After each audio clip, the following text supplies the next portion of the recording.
Hi అండి. నమస్తే. తెలుగు నవలా శ్రోతలకు లక్ష్మీ కథల ప్రపంచానికి స్వాగతం. కళ్ళు తెరిచిన సీత అనే యథార్థ గాథను వింటున్నాం కదటి. ఈరోజు ఈ వీడియోలో మనం ఎపిసోడ్ 9 వినేద్దామండి. రచించిన వారు రంగనాయకమ్మ గారు, చదివి వినిపించేది పద్మిని.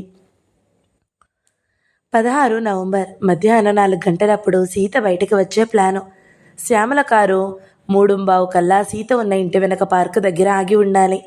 సీత ఉన్న ఇల్లు అపార్ట్మెంట్ లాంటిదే. చాలా ఇళ్ళు ఒకదాని పక్కన ఒకటి ఇటు అటు గోడలు అంటుకుపోయి ఉంటాయి.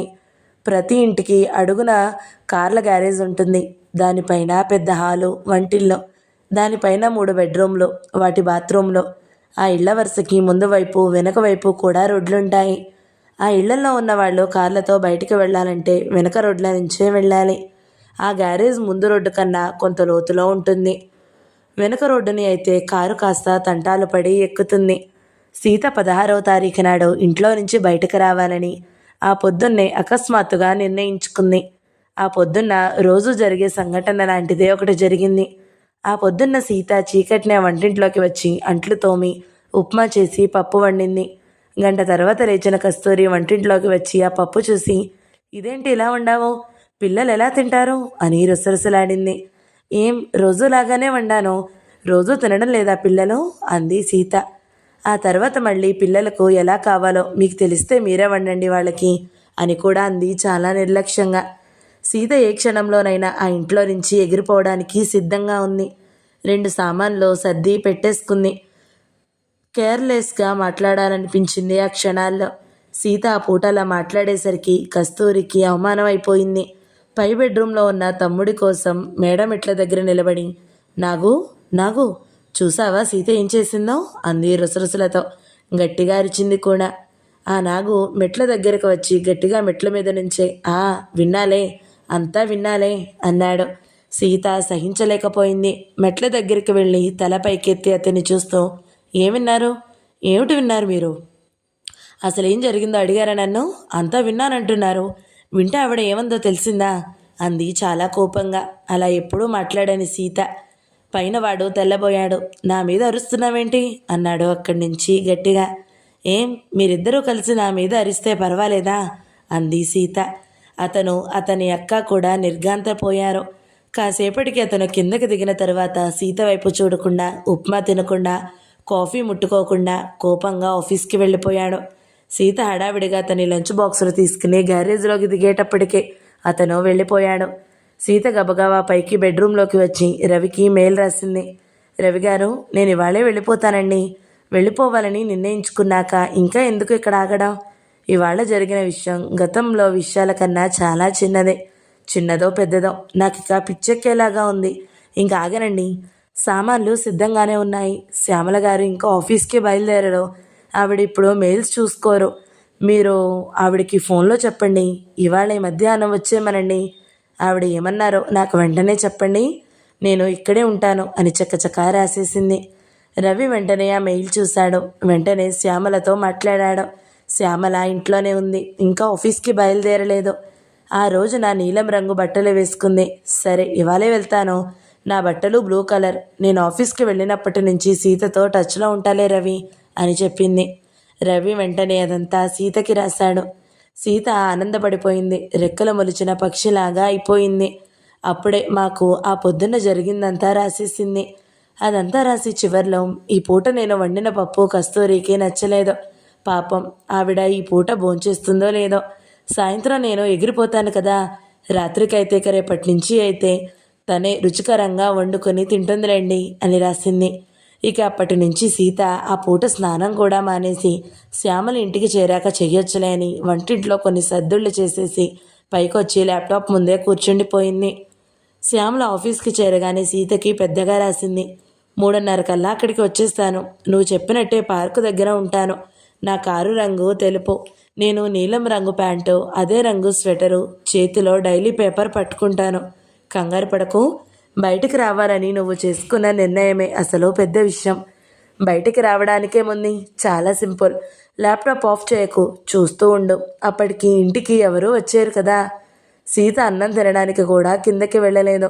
పొద్దున్న వంటింట్లో జరిగిన సంగతి, వాళ్ళ అరుపులు, ఆఖరణ తన అరుపులు అన్నీ శ్యామలకు రాసింది. తర్వాత కాసేపు అక్కడే మంచం ఎక్కి పడుకుంది. మళ్ళీ నిద్ర పట్టేస్తుందేమో అనే భయంతో లేచిపోయింది. వంటింట్లోకి వెళ్ళి కాఫీ పెట్టి తెచ్చుకుంది. అప్పటికి 1 గంట అయ్యింది. కారు కోసం అప్పుడే చూడక్కరలేదని తెలిసిన బెడ్రూమ్ బాల్కనీలోకి వెళ్ళి పార్కు వైపు చూడడము, వెనక్కి రావడము చేస్తూనే ఉంది. దాదాపు 3 గంటల సమయంలో సీతకి రవి నుంచి మెయిల్స్ మొదలయ్యాయి. శ్యామల ఇప్పుడే ఆఫీస్ నుంచి బయలుదేరింది. మీ దగ్గరికి వచ్చేటప్పటికి 25 నిమిషాలు కావచ్చు. 5 నిమిషాల్లో మరో మెయిల్. గుర్తుందా?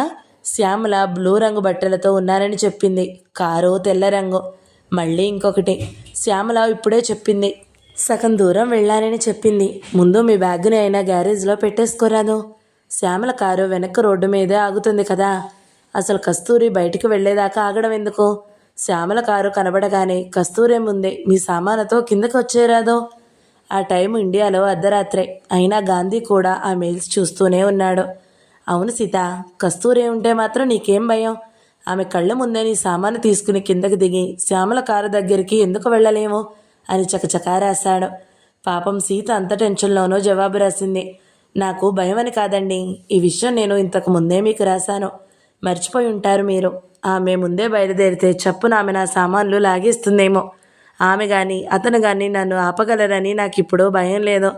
కానీ సామాన్లు లాగేస్తే నా పాస్పోర్ట్ పోతుంది, నా సర్టిఫికెట్లన్నీ పోతాయి. అందుకే వాళ్ళు లేనప్పుడే బయటికి రావడం మంచిదని చూస్తున్నాను. సీత ఇంకో మంచి సంగతి కూడా ఆలోచించింది. నీ సర్టిఫికెట్లన్నీ బ్యాగులో పెట్టుకో అని గాంధీ ఇచ్చిన సలహా కన్నా సీత చాలా తెలివైన పని చేసింది. ఆ పాస్పోర్టు, ఆ మిగతా కాగితాలు అన్నీ ఒక గట్టి కవర్లో పెట్టి దాన్ని బ్యాగ్లో పెట్టకుండా తన చేతిలోనే ఉంచుకుంది. ఎందుకంటే ఆ కవరు ఆ బ్యాగ్లోనో ఆ సూట్ కేసులోనో ఉంటే ఏమో అనుకుని మార్పులు జరిగి ఆ సామాన్లని బయటకు తేలేకపోతే ఆ కవరు కూడా వాటిల్లో ఉండిపోతుంది.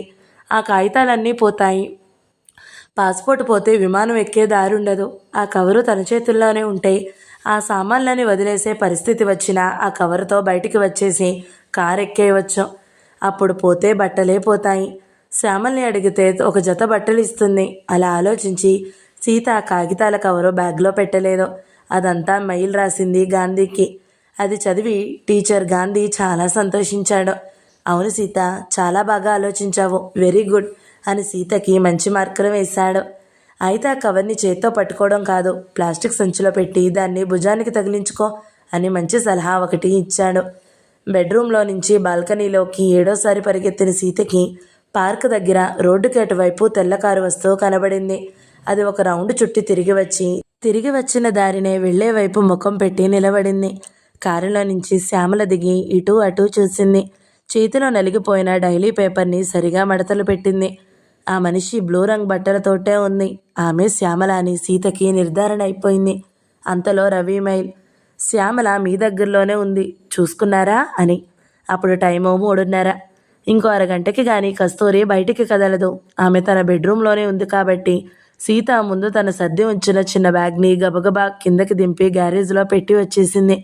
ఇక చక్రాలు పెట్టిని పైగదిలో నుంచి కిందకి హాల్లోకి, అక్కడి నుంచి ఇంకా కింది గ్యారేజ్లోకి నడుపుకుంటూ తీసుకుపోవాలి.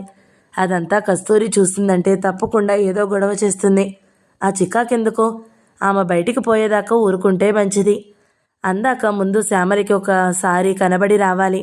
గ్యారేజ్ బయట నుండి పోయిన డస్ట్బిన్ని, తుక్కుల డబ్బాల్ని లోపల పెట్టే అవసరం ఉంది. రోజు కూరగాయలు కోసిన తుక్కులన్నీ గ్యారేజ్లో ఉండే తుక్కు డబ్బాలో నింపాలి. అది 4 పలుకల మనిషి నడుం దాకా వచ్చే ఎత్తులో ఉంటుంది. ఇంకో చిన్న డబ్బాలో ప్లాస్టిక్ తుక్కులు, గాజు పెంకులు వంటివి పడేస్తారు. వారం రోజులకు ఒకసారి ఆ రోడ్డులో ప్రతి మంగళవారం తుక్కుల్ని తీసుకువెళ్లే గార్బేజ్ ట్రక్ వస్తుంది. సోమవారం రాత్రే ప్రతి ఇంటి వాళ్ళు తుక్కుల డబ్బాల్ని రోడ్డు వార పెట్టాలి. ఆ ట్రక్లో ఉండే క్రేన్ లాంటిది ఆ డబ్బాలన్నీ ఎత్తి ఆ తుక్కంతా అందులో ఒక భాగంలో పోసేస్తుంది. రెండో డబ్బాని కూడా అలాగే ఎత్తి ఇంకో భాగంలో పోసి ఆ డబ్బాల్ని అక్కడ పడేసి ఇంకో ఇంటికి పోతుంది. ఇళ్లవాళ్ళు మంగళవారం పొద్దున్నే ఆ డబ్బాల్ని తీసి గ్యారేజ్లో పెట్టేసుకోవాలి. అలా పెట్టకపోతే దానికి ఫైన్ పడుతుంది. ఇంట్లో తుక్కుల్ని రోజు ఆ డబ్బాల్లో పోసే పని, వాటిని బయట పెట్టడము, లోపలికి తేవడము అంతా సీత పనే. ఆ రోజు మంగళవారం. ఆ ఖాళీ డబ్బాల్ని సీత ఇంకా బయట ఉన్న వాటిని గ్యారేజ్లో పెట్టలేదు. ఆ డబ్బాలను తెచ్చే వంకతో సీత గ్యారేజ్లోకి దిగి వెనుక రోడ్డు మీదకి వెళ్ళి శ్యామల కారుకి కొంచెం దగ్గరలోకి నడిచి కుడి చెయ్యి ఎత్తి 4 వేళ్లు చూపింది. 4 గంటలకి వస్తాను అనే అర్థంతో. వెనక్కి తిరిగి ఇంట్లోకి వచ్చేటప్పుడు ఆ తుక్కు డబ్బాల్ని రోడ్డు పక్కన చూస్తూ వచ్చింది కానీ వాటిని గ్యారేజ్లో పెట్టలేదు. వీళ్ళకి ఈ వారం అన్నా కాస్త ఫైన్ పడనియ్యి అనుకుంటూ లోపలికి వచ్చేసింది. శ్యామల మీ ఇంటి వెనక ఉంది చూసారా అని రవి మళ్ళీ మెయిల్ ఇచ్చాడు కానీ సీత ఇక ల్యాప్టాప్ ముట్టుకోలేదు. చక్రాల సూట్ కేసుని గ్యారేజ్లోకి దింపే ఆలోచనలో మునిగిపోయింది. తన సర్టిఫికెట్ల సంచిని భుజానికి తగిలించుకునే తిరుగుతుంది. కస్తూరి బెడ్రూమ్లో నుంచి హాల్లోకి దిగింది. ఆమెతో ఇంకో ప్రమాదం ఉంది. ఆమె స్కూల్ బస్ దగ్గరికి వెళ్ళేటప్పుడు చాలాసార్లు చిన్నపిల్లాడిని సీత దగ్గరే వదిలేసి వెళ్తుంది. లేదా ఒక్కోసారి సీతనే స్కూల్ బస్ దగ్గరికి వెళ్ళమంటుంది. ఆ 2 ఆపదలకి ఏం చేయాలో సీత సరిగానే ఆలోచించి పెట్టుకుంది. తననే బస్ దగ్గరికి వెళ్ళమంటే తనకి ఒంట్లో బాగాలేదని వెళ్ళలేనని చెప్పేస్తుంది. చిన్నపిల్లాడిని తన దగ్గర వదిలేస్తే సామాన్ అయితే కారులో పెట్టేసి కస్తూరి వచ్చేదాకా పిల్లాడిని దగ్గరే పెట్టుకుని ఉండి ఆమె రాగానే పిల్లాన్ని గ్యారేజ్లో నుంచి మెట్లపైకి పంపించేసి తను పరిగెత్తుకుపోయి శ్యామల కారు ఎక్కేయడమే. కానీ ఆ పూట కస్తూరి సీతని పలకరించనే లేదు. పొద్దున్న పొట్లాట అయింది కాబట్టి చిన్నపిల్లాన్ని సీత దగ్గర వదలలేదు. వాణ్ణి కూడా తీసుకుని వీధి వైపు మెట్లు దిగి వెళ్ళిపోయింది. సీత పైగదిలోకి పిట్టలాగా ఎగురుకుంటూ వెళ్ళిపోయి చక్రాల సూట్ కేసుని లాక్కుంటూ మెట్లన్నీ దింపేసి దాన్ని హాల్లో నుంచి చకచకా నడిపించి దాన్ని గ్యారేజ్లోకి దింపేసి గ్యారేజ్ షట్టర్ వెనక తలుపులు తెరుచుకుని రోడ్డు మీదకి చేరిపోయింది. బ్యాగ్ని పెట్టెని అక్కడికి చేరవేసేటప్పటికి శ్యామల కారు ఆ సామాను దగ్గరికి వచ్చేసింది. సీత ఆ 2 సామాన్లు వెనక సీట్లో పెట్టేసింది. తన ముందు వైపు శ్యామల పక్కన ఎక్కేసింది. అదంతా జరగడానికి 10-12 నిమిషాల కన్నా ఎక్కువసేపు పట్టలేదు. కస్తూరి పిల్లల్ని తీసుకుని వెనక్కి రావడానికి ఇంకో 10 నిమిషాల పైనే పడుతుంది. కారు ఎక్కేసిన సీతకి అలజడి పూర్తిగా మాయమైపోయింది. శరీరం దూది పింజలా తేలికైపోయింది. రోజంతా ఏమీ తినకపోయినా ఆకలే తెలియలేదు. శ్యామల సీత సామాన్లో 2 ఉండడం చూసి బాగా ప్లాన్ చేశావే అంది. శ్యామల సీతని నువ్వు అనే అంటుంది మొదటి నుంచి. అలాగే మాట్లాడు సీతతో అని శ్యామలకి నేనే చెప్పాను. శ్యామల పక్కన కూర్చున్న సీత ఆనందంగా ఊపిరి పీల్చుకుంది. తను వదిలేసిన ఇంటి వైపు ఒకసారి చూసింది. ఇంటి తలుపులన్నీ బార్లాగా తెరిచేస్తున్నాయి. సీత అన్నాళ్ళు ఉన్న బెడ్రూమ్ తలుపులు బార్లా, హాలు తలుపులు బార్లా, గ్యారేజ్లో నుంచి వెనుక రోడ్డు మీదకు పోయే రిమోట్తో మూసేయాల్సిన షట్టరు బార్లా, దాని తర్వాత ఉండే ఐరన్ తలుపు లాక్ చేయాల్సింది బార్లా. తుక్కు డబ్బాలు 2 రోడ్ల మీదే. వెళ్దామా? ఇంకా కాసేపు మీ ఇల్లు చూసుకుంటావా అంది శ్యామల. ఛీ, మా ఇల్లా?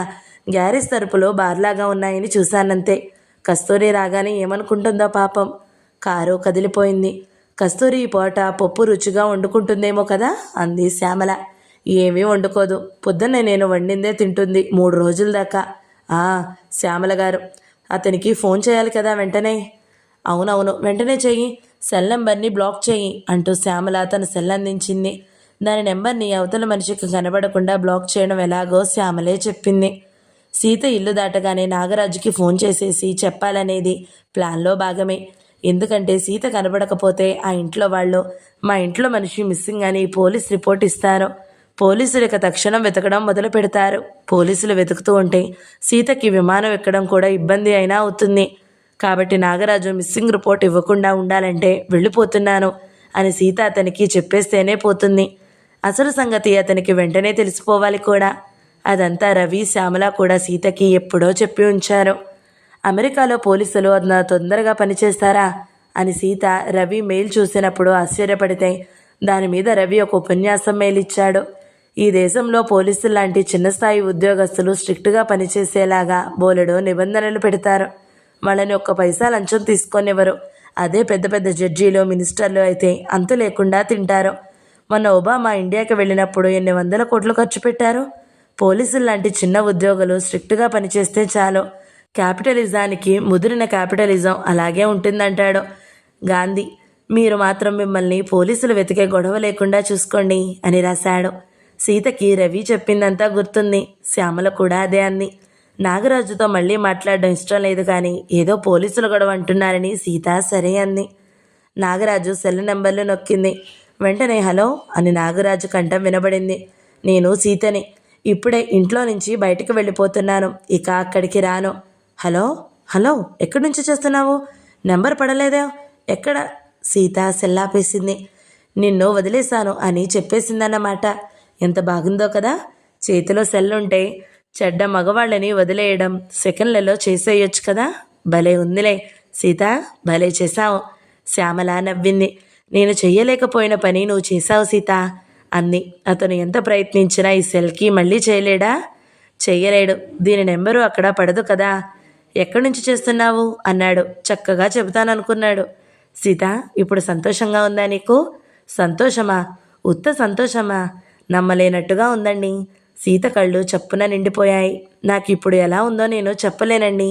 నా కోసం ఇంతమంది సహాయం చేస్తున్నారంటే నమ్మలేకపోతున్నాను. శ్యామల నవ్వింది. రంగనాయకమ్మ గారి ఆర్డర్ ఇని ఆవిడ చెప్పిన పని చేసేదాకా నిద్ర పట్టదు నాకు.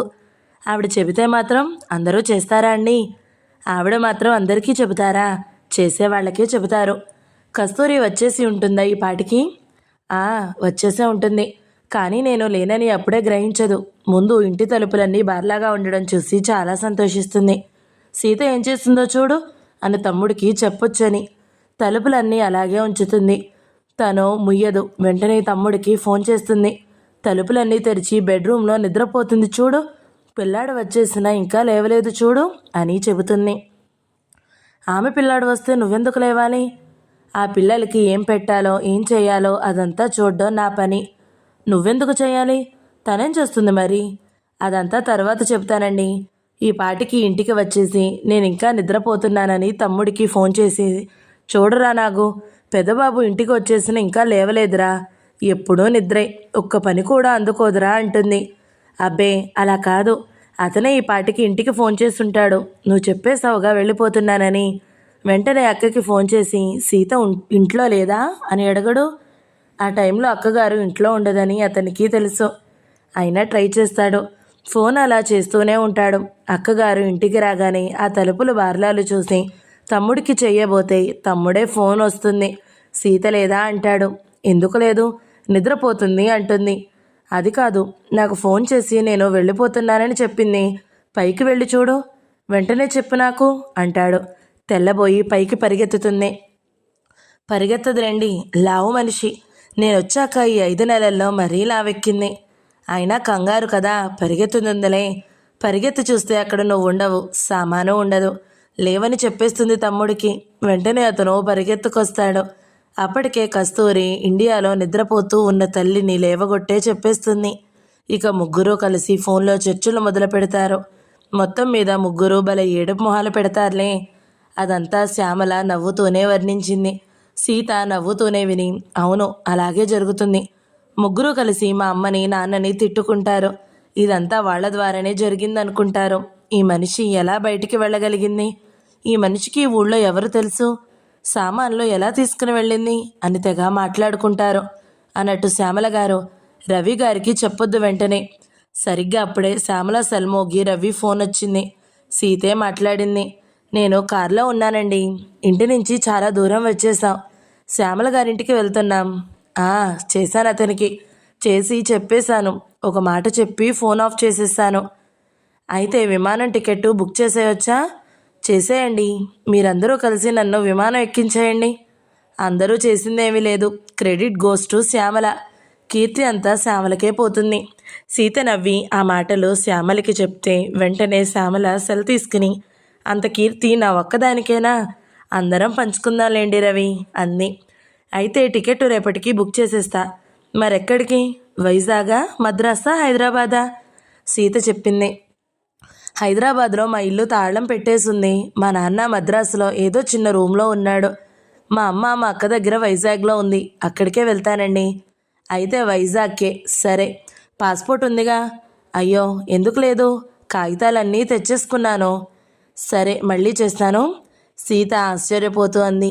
అంతా ఎంత తేలిగ్గా జరిగిపోతుందో, అంతా వింతగా ఉంది. నాకు ఇంకా నమ్మకం లేదు బయటకు వచ్చేస్తానంటారా? సీత, చాలా ధైర్యంగా చేశావు. నేను చేయలేకపోయిన పని ఇది. ఇందులో ధైర్యం ఏముందండి? ముందు నాకు చాలా ఆకలిగా ఉందండి. పొద్దున్నుంచి ఏమీ తినలేదు, రాత్రి కూడా తినలేదు. నేను తిన్నానో లేదో వాళ్ళకి తెలియదు అసలు. ఇక్కడెక్కడైనా ఏమైనా తిందామా? అక్కర్లేదు. ఇంటి దగ్గర ఇడ్లీ పిండి ఉంది, చపాతీలు ఉన్నాయి, బ్రెడ్ ఉంది. నువ్వు స్నానం చేస్తూ ఉండు, నేను ఇడ్లీలు పెట్టేస్తాను. అమ్మో, స్నానం చేయలేను, ఓపిక లేదు. తినేసి చేస్తాను. నిరాహార దీక్షలు ఎలా చేస్తారో గాని ఒక్కరోజు తినకపోతే చచ్చిపోతున్నాను.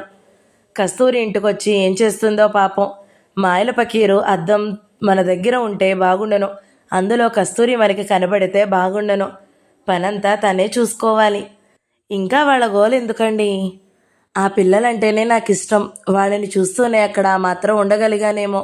మీరందరూ ఇంత సాయం చేస్తారని తెలిస్తే 2 నెలల క్రిందటే బయటపడేదాన్నండి. సరేలే, ఇక బెంగపడకో. కథల పుస్తకాలు నువ్వు స్కూల్ రోజుల నుంచి చదివావట.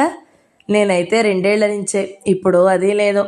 పిల్లాడితో అస్సలు కుదరదు. పుస్తకం పట్టుకున్నానంటే అది తనకు ఇచ్చేయమంటాడు. వాడికి ఇంకో పాత పుస్తకం ఏదన్నా ఇస్తే కాసేపటికే నేను చదివే పుస్తకమే కావాలంటాడు. అబ్బబ్బా, 2 పేజీలు చదవడానికి కూడా వీలవదు. పాపం వాడికేం తెలుసు? వాడికి తెలియదని మనకి తెలుసు కానీ వాడికి తెలీదు. ఏడాదన్నా దాటలేదు, అప్పుడే నడక. అన్నీ పీకేయడమే. పిల్లల్ని పెంచడం చాలా కష్టం సీత. అంటే మనల్ని మన పెద్దవాళ్ళు అంత కష్టపడి పెంచారన్నమాట. నేను మా వాడు పెట్టినవన్నీ పేచీలు పెట్టి ఉండనులే సీత అని నవ్వింది శ్యామల. మీరెన్ని పేచీలు పెట్టారో పెట్టలేదో మీ సంగతి మీ అమ్మని అడగాలి అంది సీత. ఇద్దరు ఎడతగని కబుర్లతో శ్యామల ఇంటికి చేరిపోయారు. సీత, ఒకసారి గాంధీ గారికి ఫోన్లో చెప్పేయి ఇక్కడికి వచ్చేసానని. అయ్యో, వాళ్ళు ఇంకా నిద్రలో ఉంటారు. వద్దులేండి, అయినా రవి గారు చెప్పేసే ఉంటారు. పర్వాలేదులే, వాళ్ళు సంతోషిస్తారు అంటూ శ్యామలే మాకు ఫోన్ చేసింది. గాంధీయే మాట్లాడాడు. అసలు ఎలా జరిగింది అన్నాడు. తరువాత మెయిల్ ఇస్తారండి. ఇప్పుడు సీతకి ఏదన్నా చేసి పెట్టాలి.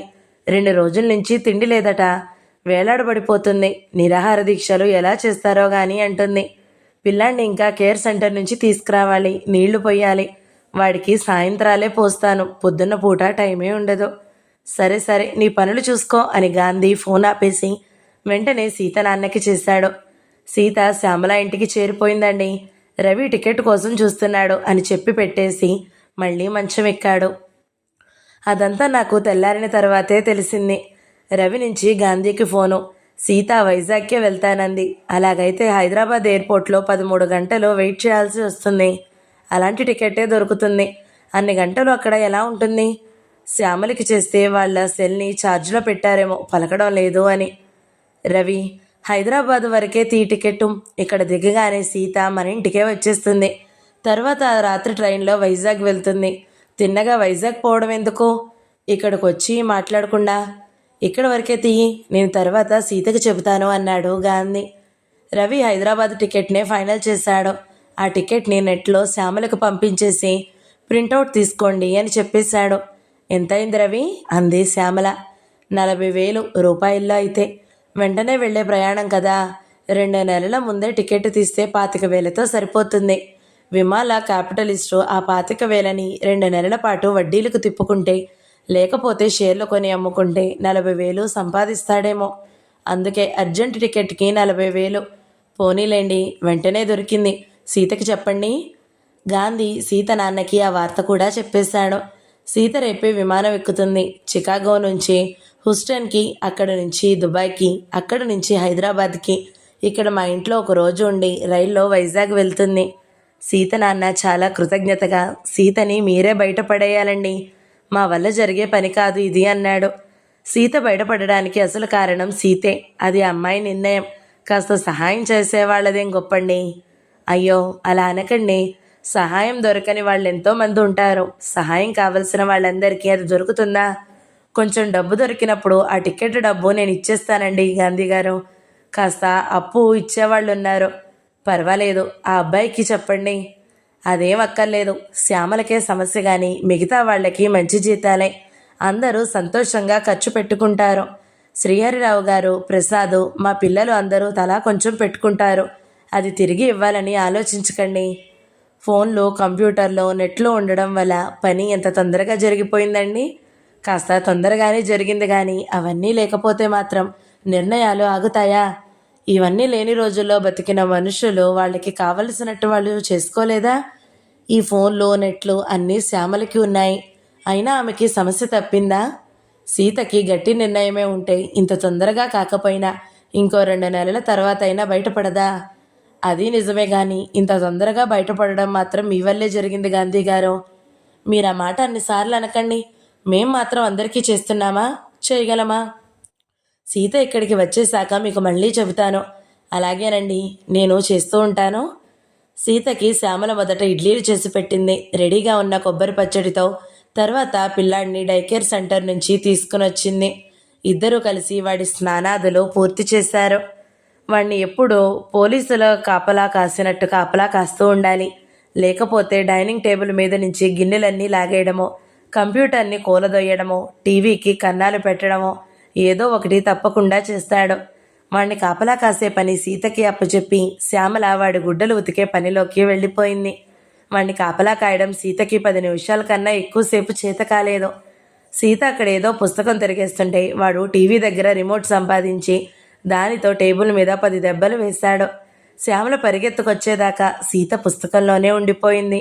వాడు అందాక గదలాగా వాడుకుంటున్న రిమోట్ని వాడి చేతుల్లో నుంచి లాగేసి వాడు కెవ్వుమని దానికోసం అరుస్తుంటే వాడిని కేకలేసి వాడికి సాయంత్రం పూట పెట్టే తిండి పెట్టి నిద్రపుచ్చేదాకా ఎవ్వరూ నోరెత్తి కబుర్లు చెప్పుకోవడానికి వీల్లేకపోయింది. ఆ తర్వాత కూడా గుసగుసలతోనే మాట్లాడుకోవాల్సి వచ్చింది. శ్యామల, మీ వాడికి భీముడు అని పేరు పెట్టు అని నేను ఎప్పుడోనే శ్యామలకి సలహా ఇస్తే, అమ్మో అలాంటి పేరు పెడితే నిజంగా భీముడినే అనుకుంటాడు వీడు, ఏది బద్దలు కొట్టినా పర్వాలేదనుకుంటాడు అని భయపడిపోయింది శ్యామల.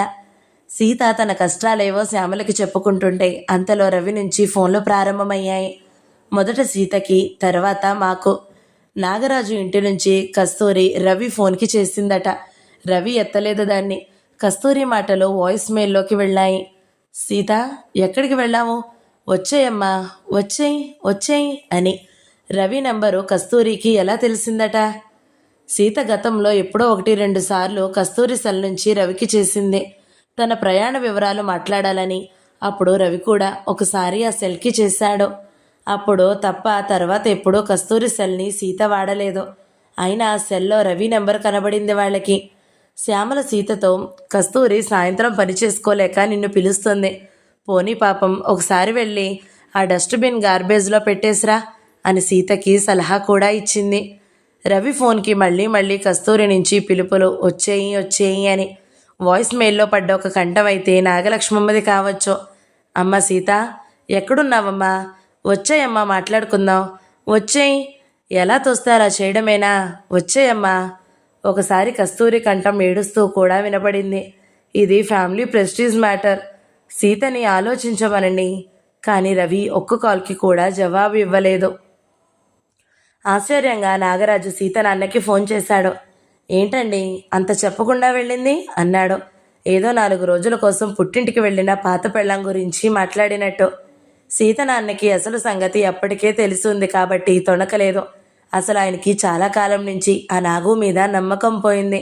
చెప్పకుండా వెళ్ళింది కాబట్టే బయటపడగలిగింది. చెప్పి వెళ్ళాలంటే మీరు, మీ అప్పగారు వెళ్ళనిస్తారా? గదిలోకి తోసి తాళం పెడతారు అన్నాడు చాలా కోపంగా. నాగు అదిరిపోయి ఉంటాడు, కానీ కొంచెం జంకి.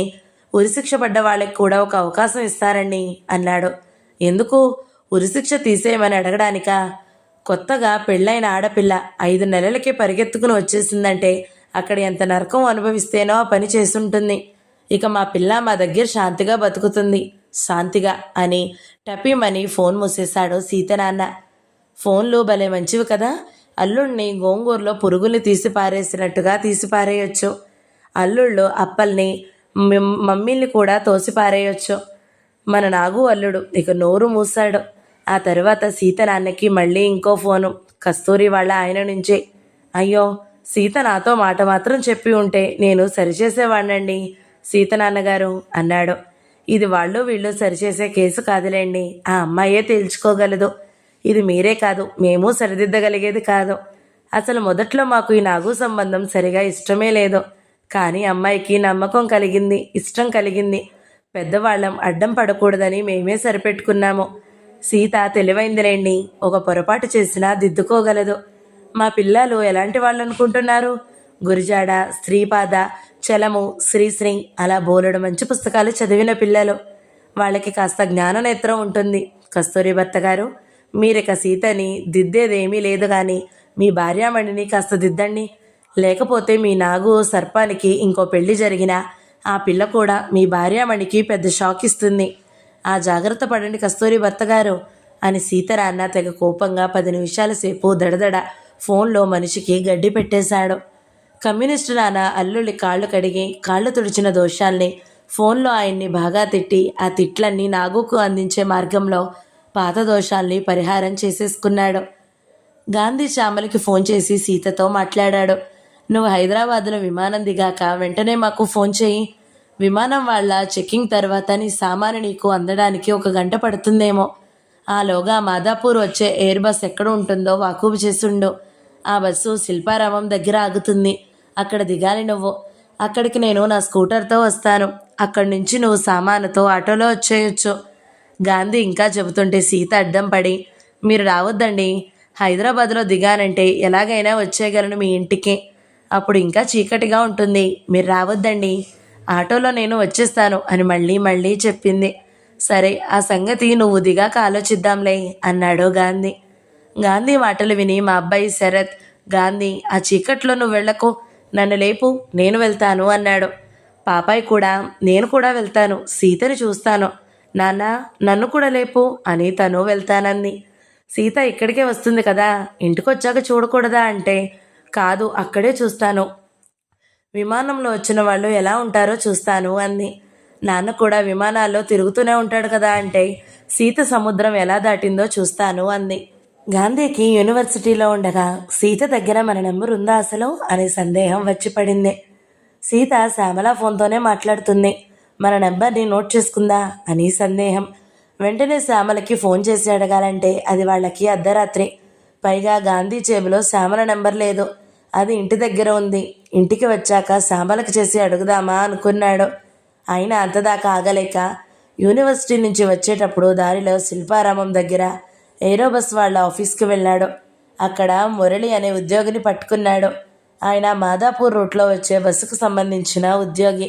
ఆయనతో గాంధీ ఎల్లుండి పొద్దున్న చీకటిని దుబాయ్ నుంచి వచ్చే బండిలో, గాంధీకి అలాంటి తెలుగు మాటలు ఇష్టం, విమానాన్ని బండే కదా అంటాడు. సీత అనే అమ్మాయి దిగుతుందండి, ఆమె మా ఇంటికే రావాలి. ఆమె దగ్గర మా నెంబర్ లేదనుకుంటున్నాను. ఆ అమ్మాయికి 25 ఏళ్ళు ఉంటాయి. ఆమెకు మా నెంబర్ అందాలి. మీరు కొంచెం ఆ అమ్మాయికి మా నెంబర్ ఇవ్వాలండి. ఎల్లుండి పొద్దున్న ఇక్కడికి మీరే డ్యూటీలో ఉంటారా అని సంభాషణ మొదలుపెట్టాడు. పిల్లలున్నారా అండి అన్నాడాయన. అబ్బే లేరు, సామాన్లు 2. ఏ రకం బట్టలు వేసుకుంటుందో మాకు తెలియదు. బట్టల రంగు చెప్తే పోల్చడానికి మీకు బాగుండేది కానీ. అక్కర్లేదండి, పేరు చెప్పాదు కదా, సావిత్రి కదా. కాదు, సీత, సీత, రామాయణం గుర్తుపెట్టుకోండి అలా అనేసాడు. కానీ గాంధీకి వెంటనే కంగారు పుట్టింది. భర్తను వదిలేసి వస్తున్న మనిషి రామాయణంలో సీత అంటావా అని ఆయన కేకలేస్తాడేమోనని. కానీ సీత చరిత్ర ఆయనకి తెలియదు కదా అని గుర్తు రాగానే కంగారు తగ్గింది. రేపు మళ్ళీ మీకు గుర్తు చేస్తానండి అన్నాడు. అక్కర్లేదండి, చెప్పారుగా రామాయణం సీతేగా. కాదా అని ఎలా అంటాడు? కాదండి, ఈమె భర్తని వదిలేసిన రామాయణేతర సీత అంటాడా? అలా చెప్పకుండా, అబ్బే రామాయణం సీతలు ఈ రోజుల్లో ఎక్కడున్నారండి? ఈ అమ్మాయి ఉత్త సీత, ఉత్త సీత అంతే అన్నాడు. బాగా చెప్పారు, పోనీలండి, సీత పేరు పెట్టుకుంది, అందుకు సంతోషించాలి. సీత అనే పేరు మారు పేరు కదా. గాంధీ ఆ మురళికి అసలు పేరే చెప్పాలి కానీ మారు పేరు ఎలా చెబుతాడు అనే సందేహం రావాలి పాఠకులకి. కానీ ఆ ఉద్యోగికి అసలు పేరు చెప్పి ఆమెకి మా ఫోన్ నెంబర్ అందించారని అడిగాడు. ఆ ఉద్యోగి అసలు పేరును కూడా అస్తమానం మర్చిపోయి అదే సావిత్రేగా, సీతేగా అంటూ తికమక పడ్డాడు. అతను అలా అన్నప్పుడల్లా గాంధీ, అబ్బే ఇప్పుడు రామాయణం సీతలు ఎక్కడున్నారండి అని జవాబు చెప్పాడు. ఎల్లుండి పొద్దున్న డ్యూటీలో మీరే ఉంటారా మురళి గారు? రోజు నేనే ఉంటానండి, 8 గంటల దాకా. ఒకవేళ ఎల్లుండి మీరు డ్యూటీకి రాకపోయినా మీకు బదులుగా వచ్చి ఆయనకు కూడా చెబుతారా కొంచెం? పోనీ ఆయన నెంబర్ ఇస్తే నేనే చేసి ఆయనకి చెబుతానండి. మా నెంబరు సీతకి అందాలి అంతే. గాంధీ ఆ మురళి గారిని పీడించి వదిలిపెట్టాడు. ఉద్యోగులు అన్ని జవాబులు ఇవ్వడం ఎక్కడా చూడం. పాపం ఆయన ఎవరో కానీ. గాంధీ ఇంటికొచ్చాక శ్యామలకి వెంటనే ఫోన్ చేసి అడిగితే, సీత దగ్గర మీ నెంబర్ ఎందుకు లేదు? అన్నీ నోట్ చేసి పెట్టుకుంది. వాళ్ళ నాన్న నెంబరు, అక్క నెంబరు అన్నీ ఉన్నాయి. ఒకవేళ మీ నెంబర్ లేకపోయినా వాళ్ళ నాన్నకి ఫోన్ చేసి మీ నెంబరు అడిగితే ఆయనే ఇస్తారు కదా. ఎందుకంత కంగారు పడ్డారు? భలేవారే అని శ్యామల కోప్పడింది గాంధీని. కళ్ళు తెరిచిన సీత 9వ భాగం సమాప్తం. ఈ వీడియో మీకు నచ్చినట్లయితే లైక్ చేయండి, షేర్ చేయండి, మంచి కమెంట్ పెట్టండి.